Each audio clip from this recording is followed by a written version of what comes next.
Vous évoquiez, Maï-Hélène, la réaction de Gabriel Attal. Le patron de Renaissance avait déjà pris des mesures fortes contre l'entrisme islamiste en interdisant le port de l'abaya et du camis à l'école lorsqu'il était ministre de l'Éducation nationale. Et face à la gravité des faits exposés aux yeux de tous, il veut aller encore plus loin en proposant l'interdiction du voile pour les jeunes filles de moins de 15 ans et la création d'un délit de contrainte au port du voile. Alexandre Chauveau. Oui, le président de Renaissance n'est plus au pouvoir, mais entend peser sur le débat avec ses deux propositions.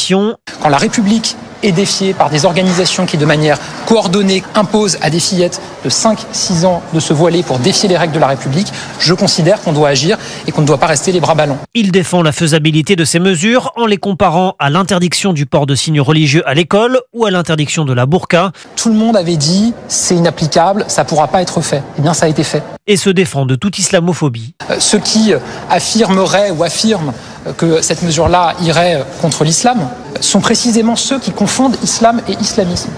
Et moi, j'écoute tous ces musulmans qui disent qu'il n'a jamais été dans leur religion, dans leurs règles, dans leurs préceptes, de voiler des petites filles de 5 à 6 ans, comme c'est le cas malheureusement dans un certain nombre de points sur notre territoire national, comme le documente ce rapport. Gabriel Attal propose enfin de renforcer la loi séparatisme en créant un délit de communautarisme qui viendrait sanctionner, je cite, l'appel à refuser les lois de la République. Alexandre Chauveau.